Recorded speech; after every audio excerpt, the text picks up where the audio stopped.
La Coupe d'Afrique des Nations joue les prolongations sur Africa News. Parole ce matin à des acteurs incontournables de la compétition. Il s'agit des journalistes qui ont été très nombreux pour cette édition gabonaise. Ils partagent avec nous leurs ressentis tout le long du tournoi. Regardez.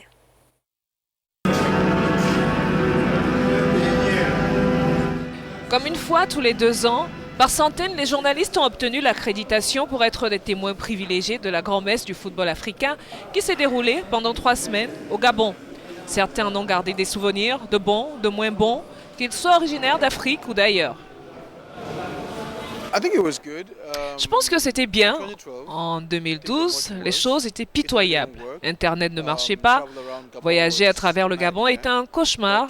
En 2015, c'était également mieux avec une facilité de déplacement. Et cette année, le centre média était fantastique. En dehors de la qualité des pelouses, il n'y a pas grand-chose à regretter.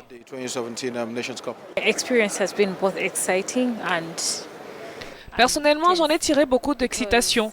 Je me suis rendu compte qu'il y a un gap énorme entre le fait de couvrir les tournois qualificatifs et la phase finale de la Coupe d'Afrique des Nations. Le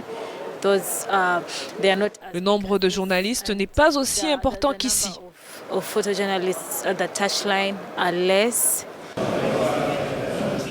L'un des temps forts du tournoi restera indubitablement la victoire des Lions indomptables du Cameroun. Une surprise qui a déjoué plus d'un pronostic.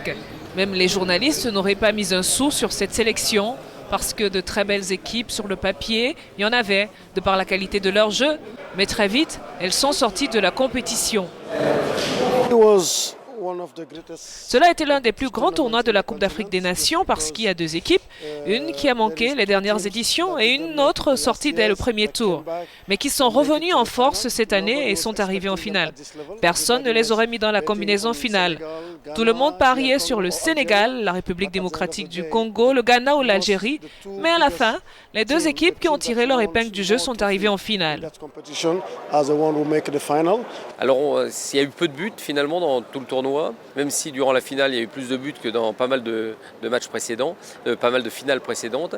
Mais je suis resté sur ma faim sur le niveau général de la compétition. Les stars n'ont pas tellement brillé, on pouvait attendre Aubameyang, on pouvait attendre Sadio Mané, on pouvait attendre ce type de joueurs et finalement ils sont passés assez vite, assez inaperçus et n'ont pas marqué de leur empreinte la compétition. Les journalistes ont souligné qu'il était nécessaire d'élever le niveau du football africain pour les prochaines éditions.